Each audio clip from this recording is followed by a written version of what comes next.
Geographical Society of the Middle East, the Caucasus and Central Asia, and advisor to BirdLife International's Middle East Division, which he established in 1994. He was made BirdLife Member of Honor in 2013 for his work in Yemen and Iraq. He first went to Turkey in 1966, surveying wetlands, and that autumn, with others, counted the raptors migrating through the Bosphorus, the first comprehensive count of raptor migration at a site in the Old World. He worked for RSPB for many years, from 1968 to 1999, and then for BirdLife International, particularly in the Middle East. His Birds of the Middle East was translated into an Arabic guide by Abdul Rahman al-Shihan al-Nazi of Kuwait, one of Arabia's leading ornithologists. And it's worth noting that such as was Abdul Rahman's commitment to conservation that he made the translation as a personal, voluntary contribution to our understanding of birds. Together with Jens Eriksson, Richard also published the Birds of Oman in the Helm Field Guides and the Birds of the United Arab Emirates with Simon Aspinall. And today he will talk about the island of Socotra. And before Richard starts, can everyone please mute their microphones? And if you want to ask any questions, put them in the chat and then we'll gather them up at the end of the talk. All right, thank you very much. Richard, over to you, please. Okay, thanks very much, John. Now, I've just got to find my talk. If you give me 1 second. I'm going to open it now. Let's see what I do here. Can you help me, Janet? You're not seeing anything yet, are you? No. The share screen button, the green share screen button, middle bottom of your screen. Just press that, and then choose the PowerPoint. That needs to be open first on your desktop. Yeah, it is open, and so are we there? We're getting that. Yeah, we're there. And so I'll do this as a slideshow. I think that's how I do it.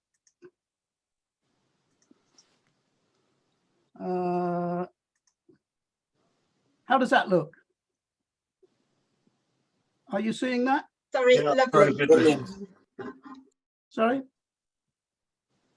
Are you seeing that? Yes, brilliant. Very good.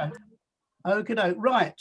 Well, good afternoon, everybody, and thank you very much for the invitation, Janet, John, for allowing me to talk about an island that I love and that I've got to know well over many years, but sadly haven't been there now for 8 years. So this is on Socotra, its birds, other wildlife and conservation.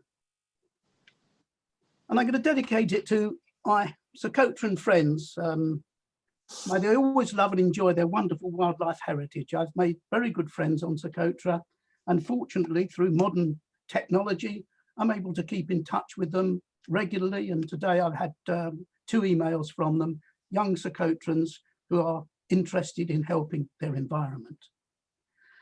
Now, I expect you all know where Socotra is, but just in case you don't, it's an island complex it's owned by Yemen. It's a Yemen island, and it's about 300 or so kilometers south of the Yemen mainland and just off the Horn of Africa.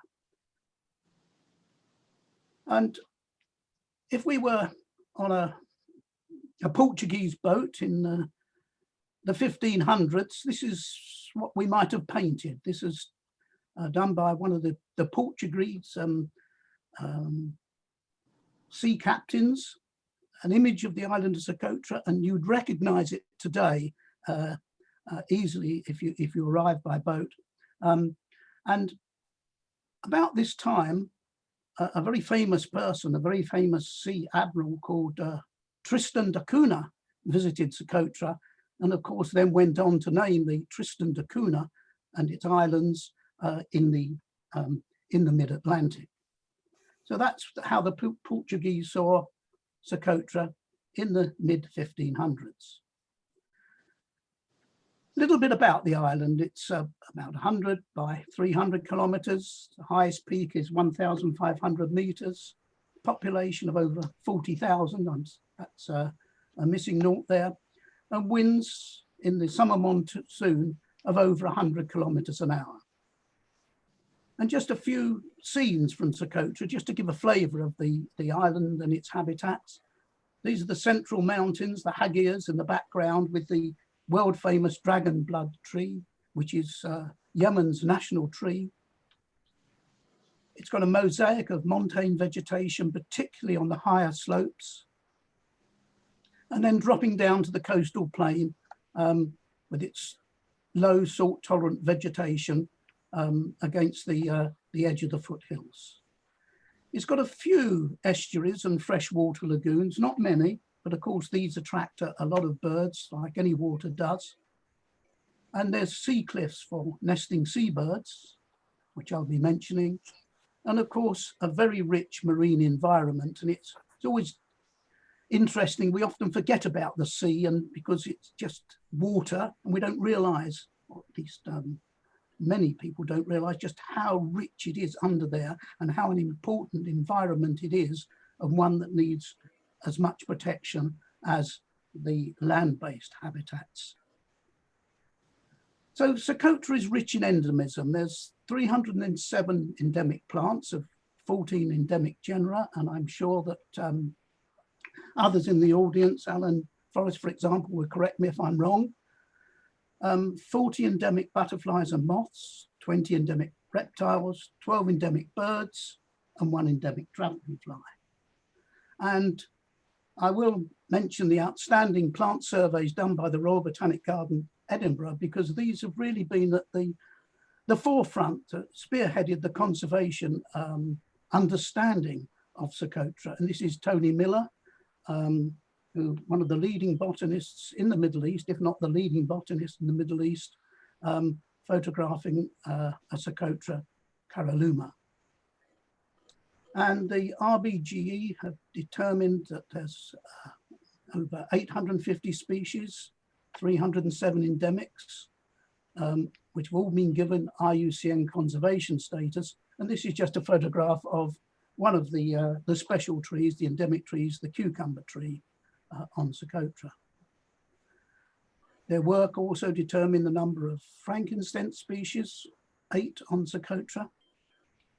And we've also got to just mention briefly, before I come on to the birds, just one of the reptiles, the Socotra chameleon, fairly common creature. Now on to Socotra's birds.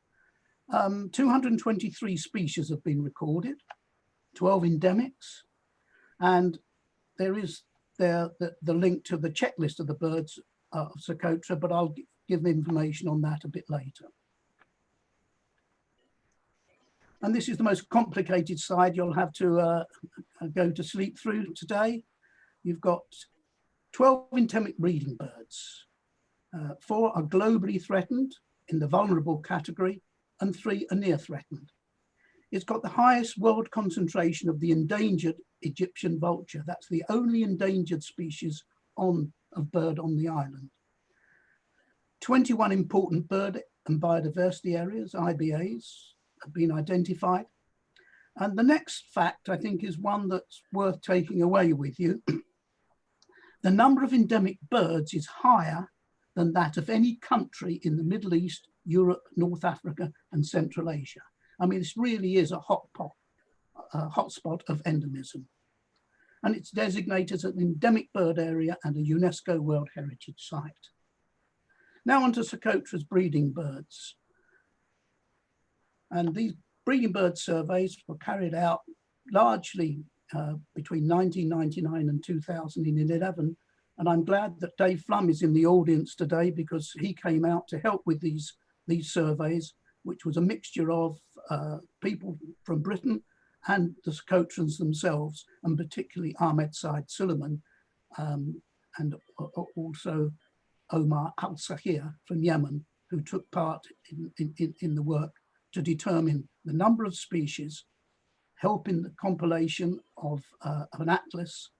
And all this was done largely by line transects across all habitats, altitudes, across the island, and 384 of them, which helped to determine the breeding bird populations. So what did we learn from these surveys? Well, we learned that the Socotra sparrow was the commonest bird. Not perhaps unsurprisingly, but there it is. And the number of individuals, this was determined by the playing around with the maths from the line surveys, and we calculated and tested those calculations and came up with a figure of over 300,000 sparrows.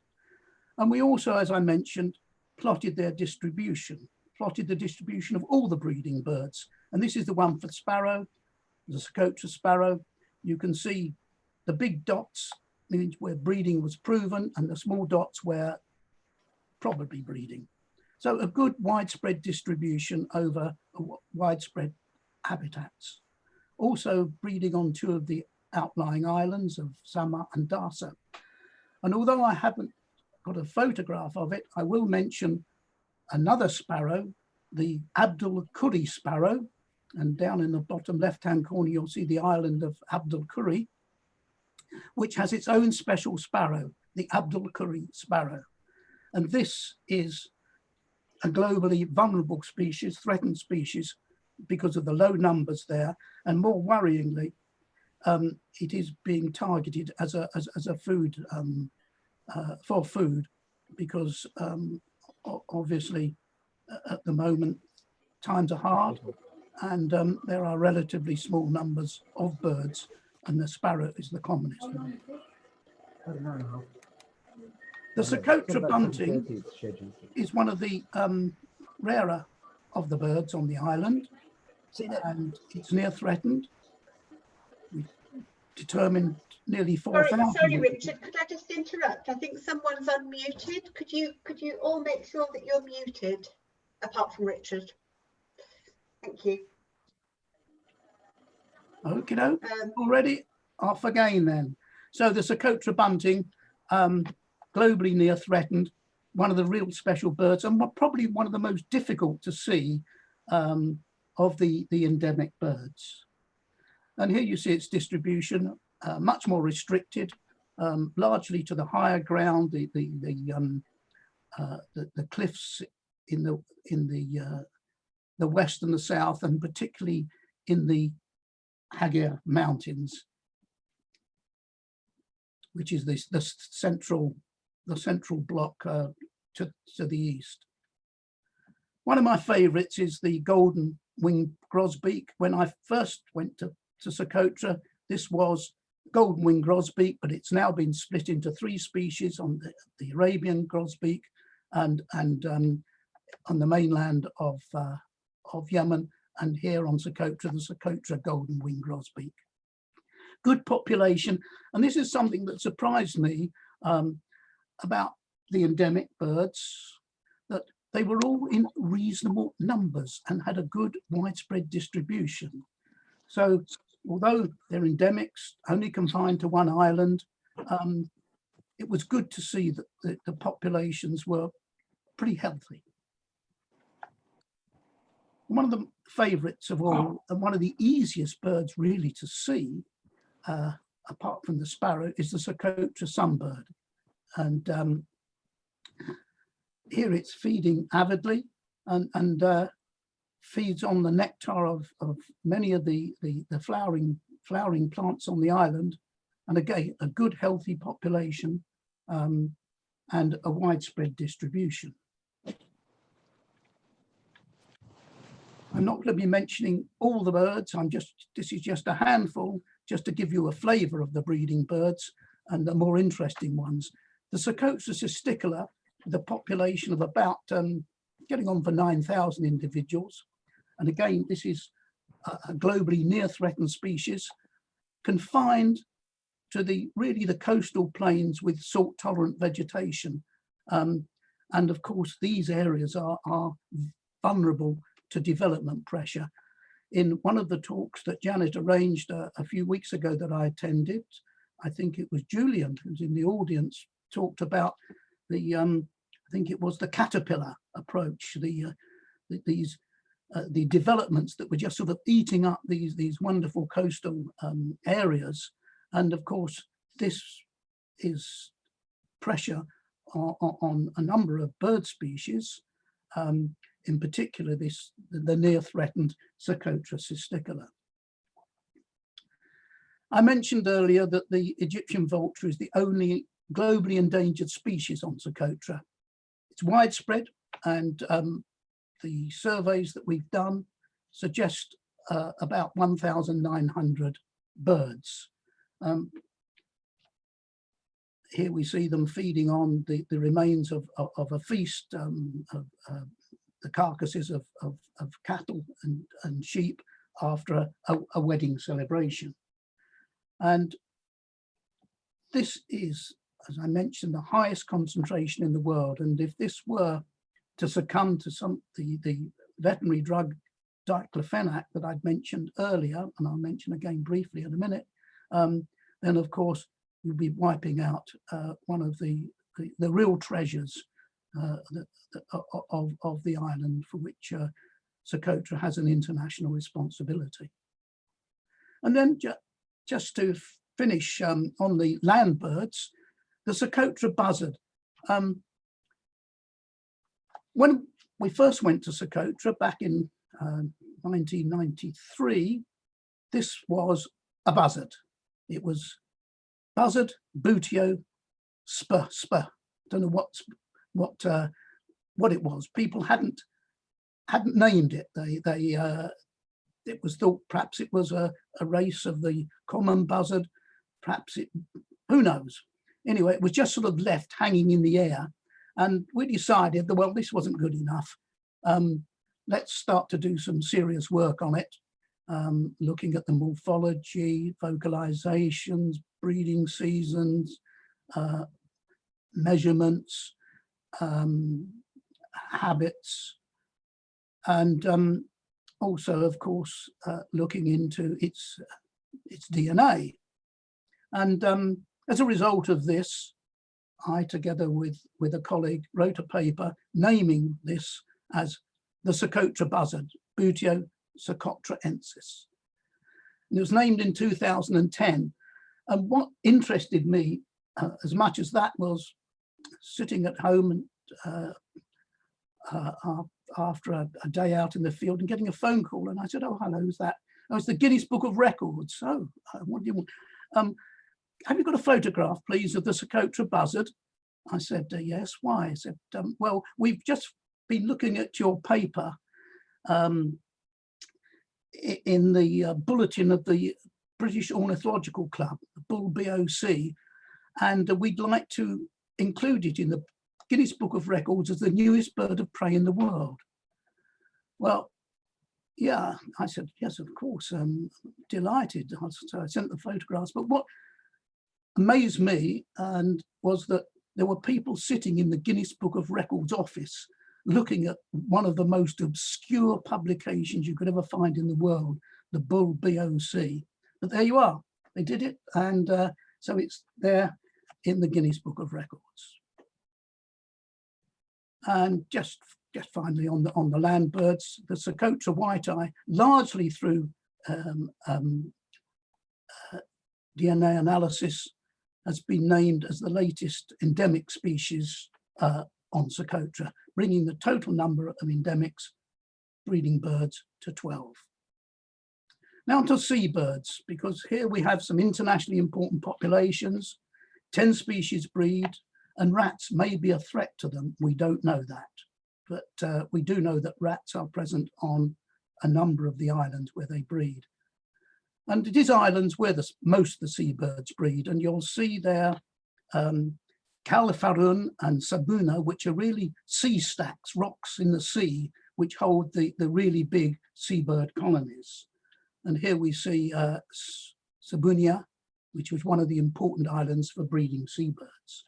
And I'll just mention briefly a few of them. The Persian shearwater, something like 50% of the world's population breeds on Socotra and its outlying islands.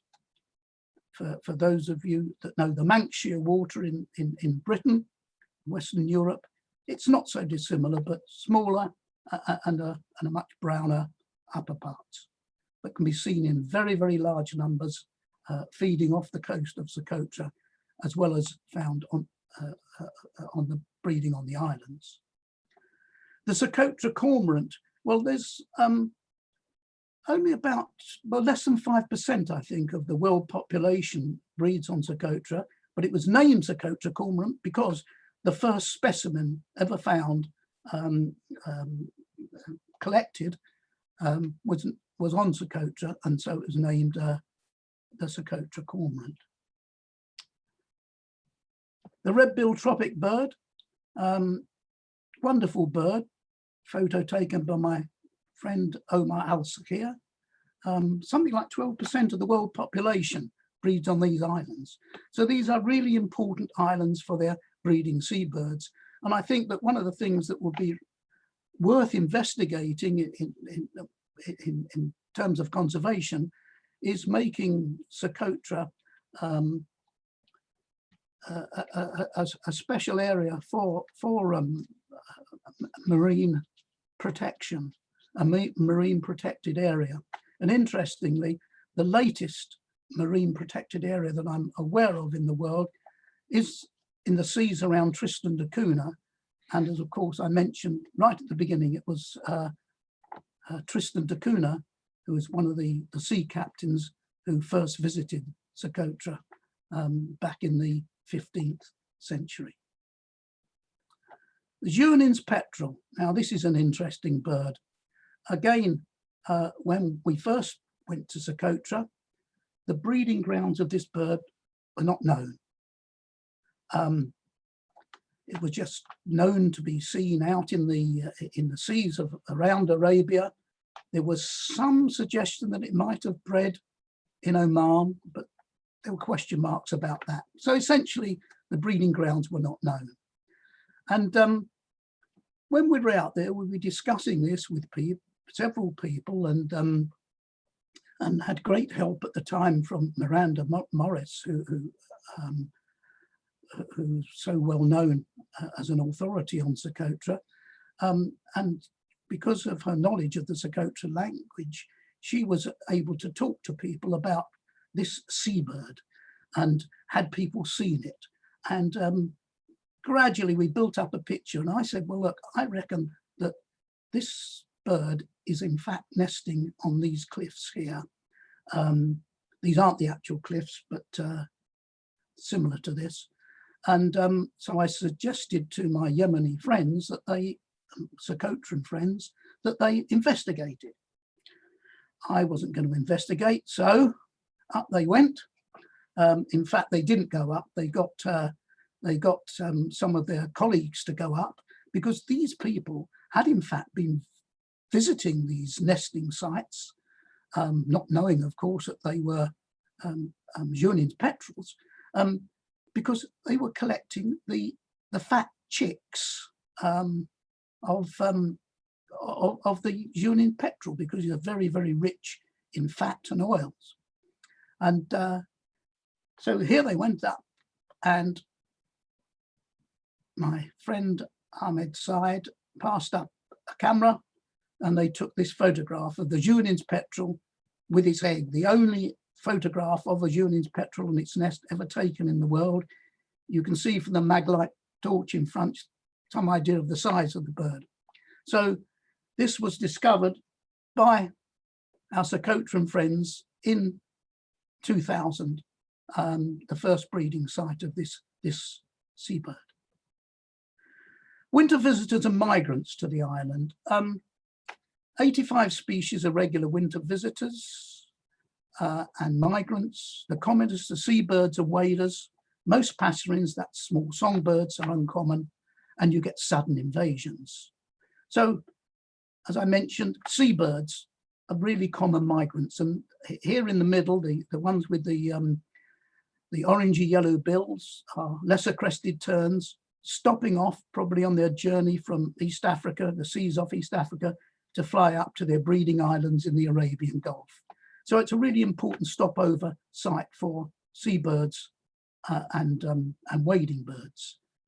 Small birds, the desert wheatear, the surveys that we carried out for breeding birds, we were also able to do some rough calculations on the numbers of other birds wintering, and this is by far the commonest, the desert wheatear, with over 100,000. And these birds are probably coming from, well, they're certainly coming from Eastern Asia, but this bird may well have hatched in China. Blue-cheeked bee-eater, birds like this can suddenly invade the island, and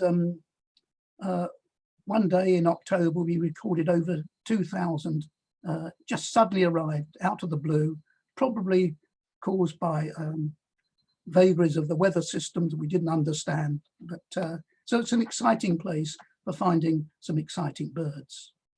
And now on to threats and conservation. Don't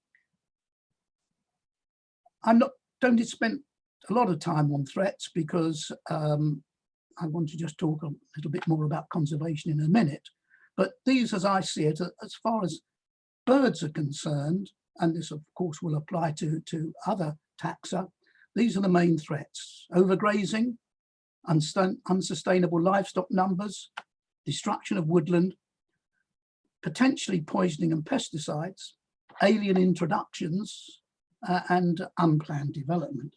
So we've just to look at the animal populations. They are seriously high and probably unsustainable. This is something that the Yemen authorities, I believe, should be looking at very seriously. Wood harvesting, okay, wood harvesting is fine when it's dead wood to a limited extent, but when it's wholesale rampaging through some of these wonderful little woodlands, this is going to have a serious impact, not only on birds and other wildlife, but of course on the people, the good people of Socotra themselves. And so the alternative energy sources must be considered to help to reduce this wood harvesting. This is a rat poison that's used on Socotra because there's lots of rats. That's fine. And the way it's used is very sensible. It's used in houses, under the floors and places like that where other wildlife won't get affected by it. And we know from our Socotran friends that this is carefully controlled. But the one thing that would worry us is if the veterinary drug diclofenac, which is now starting to be banned in many places in the world, and several places in the world because of the adverse effect it has, particularly on vultures. Oman recently has banned it. This drug must never be used because it could potentially wipe out the entire Egyptian vulture population, of which Socotra has the highest concentration in the world. The house crow, back in the mid-90s, a couple of house crows arrived on a boat, bred, started to colonize, and fortunately were eradicated after 15 years of colonization. Had they been not been done, then this bird could seriously affect many of the other species, not only of birds, but reptiles and insects on the island. So any introductions are bad news for conservation. Now, conservation achievements. Well, I think one of the main ones was that Socotra was designated as a World Heritage Site in 2008. And because of recent concerns, a review of the status has recently been undertaken by UNESCO, and a number of us I know present in this room have taken part in that, as well as our Socotran friends. In 2008, Yemen also joined the Ramsar Convention on Wetlands of International Importance, and when that happens in a country, they have to have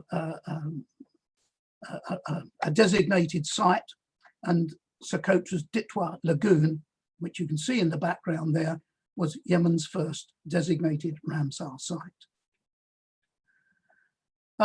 When the conservation work that was being carried out in the early part of this decade, underneath the banner of the Socotra Conservation and Development Program, I think it was called, a zoning plan what was established, and this is a rough copy of it. So red areas are nature sanctuaries, the dappled areas are botanically important areas, and the blue, plain blue, are national park. And I just again want to pay tribute to the work that was done by the Royal Botanic Garden, Edinburgh, here in establishing the areas which were botanically important and making this great contribution to the zoning plan. Zoning plan, I think, is in a state of disrepair at the moment, but it is essential for any future conservation of Socotra that this plan is updated and adhered to. And I mentioned again the Royal Botanic Garden, Edinburgh, and this is one of the works that stemmed from their studies, the ethnoflora of Socotra, and by Tony Miller and Miranda Morris. And so, in addition to the plant work, we identified something like 21 important bird and biodiversity areas, IBAs, 17 on the island of Socotra, and as you will see, the rest, virtually all the other islands, are IBAs because of their importance for birds. I won't go into the details of how an IBA is identified, but they are identified by strict objective criteria. And this is a map showing the main island of Socotra with those areas identified. And what you'll see, if you can remember from the previous map, is that the highland regions, the Hagia right in the center there, it sites 8 through to 10, were really important, and they're also very important botanically as well. So those are the sites that I've identified and which must be integrated into the conservation zoning plan. In terms of awareness, one of the books that was produced together with the RBGE was the Birds and Plants of Socotra, and that was the first wildlife education tool really used on the island. And I think updating that for current use would be an important step. And just personally, from my own point of view, my visits to Socotra were very important for gathering data for this Birds of the Middle East, the second edition, which I did with my late friend Simon Aspinall, and which has also been translated into Arabic, as we heard earlier from John, by Abdul Rahman Al Khan, and is now available as a free to download app. There's the Arabic version for any mobile device. And that is something that I know is being used on Socotra and free of charge to obtain that. During those early periods, under the Darwin Initiative in particular, there were training for ecotourism, and you know, Socotra has unique wildlife opportunities to offer for ecotourism.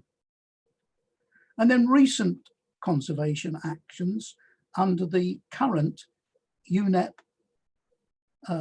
Global Environment Facilities Socotra program, which started 4 years ago and is continuing under the banner of the organizational banner of the Royal Society for the Conservation of Nature in Jordan.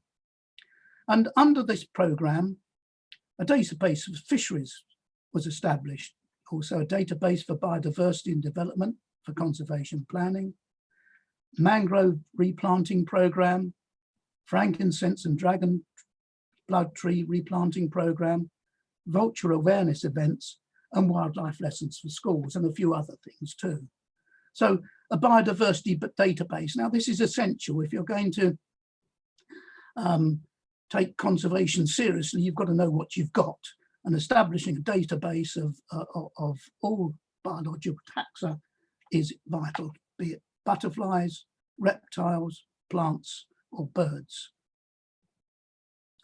The online atlas to commercial fisheries was developed. I don't know a lot about that, but this early part of the program was overseen by Sengenberg University. They were the managers of the program, and they had a great interest in the marine life.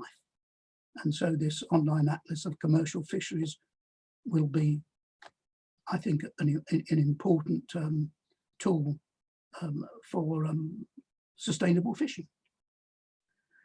Tuna community mangrove nurseries were established. This is a mangrove here.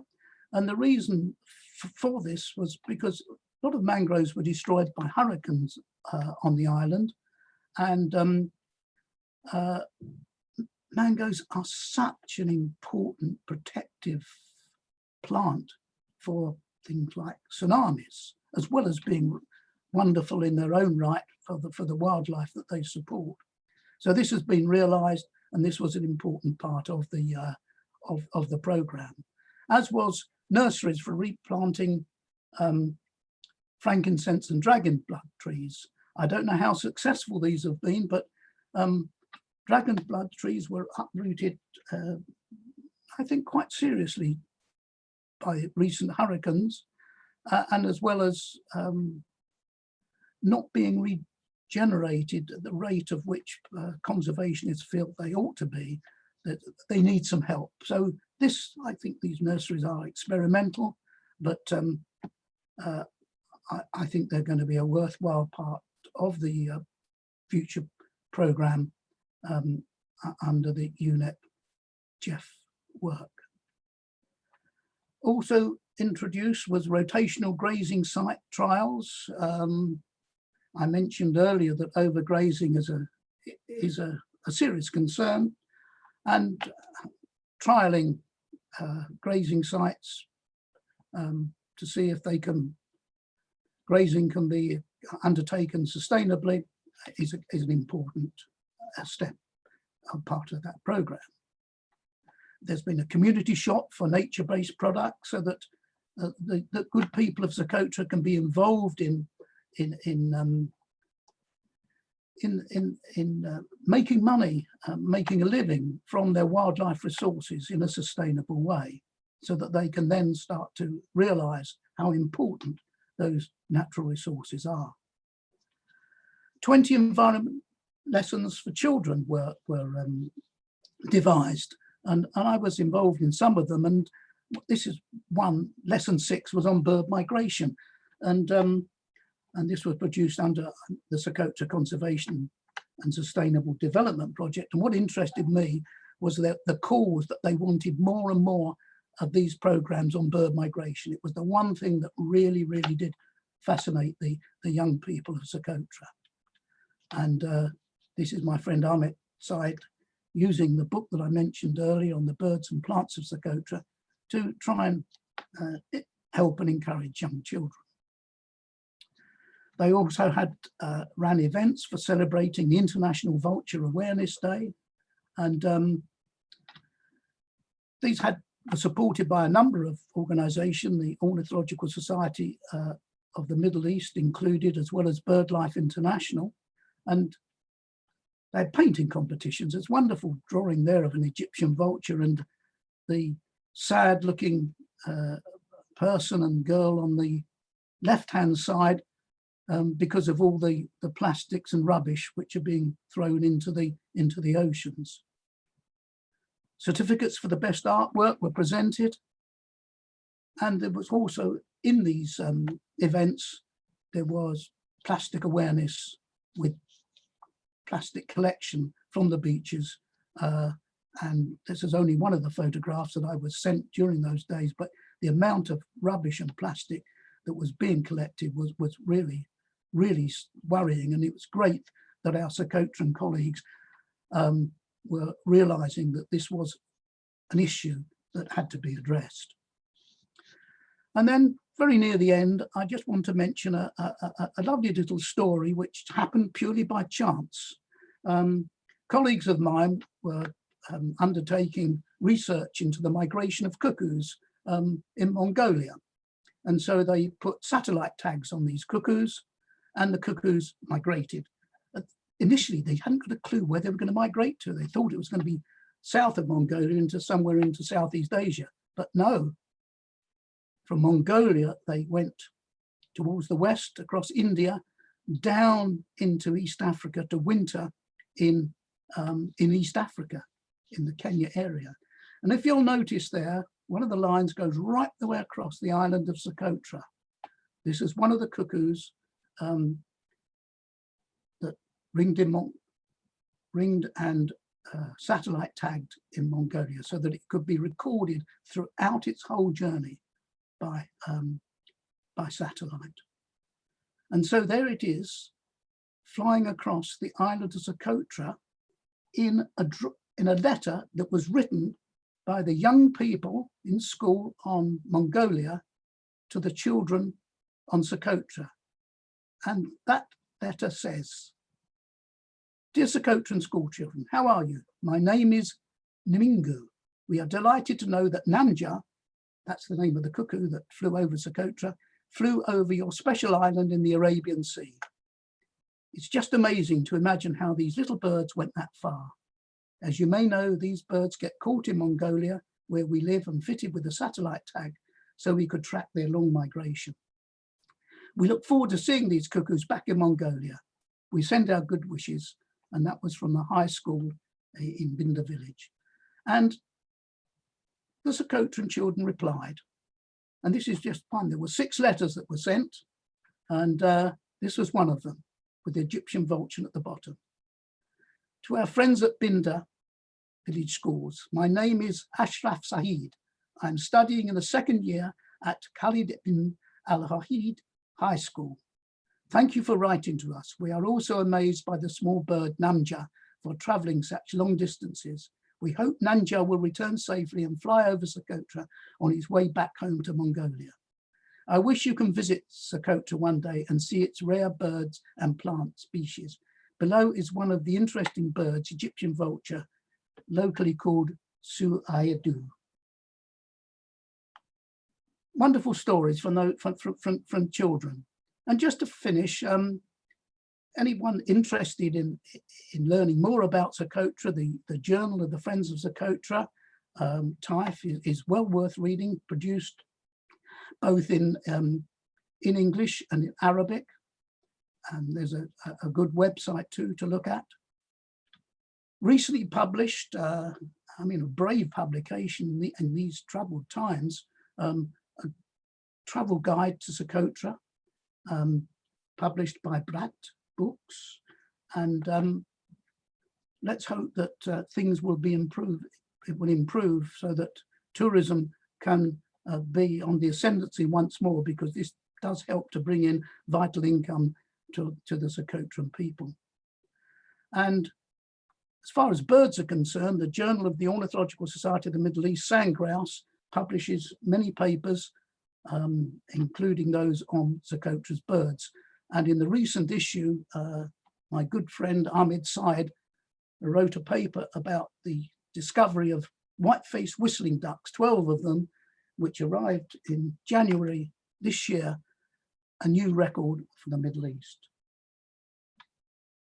Future conservation thoughts, well, support for the current United Nations Global Environment Facility Socotra program, and also the relatively newly emerging Socotra Wildlife Association.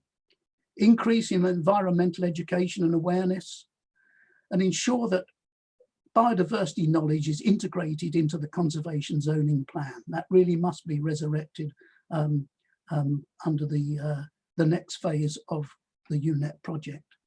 And finally, just ensure that diclofenac is never used, as it could wipe out the entire Egyptian population.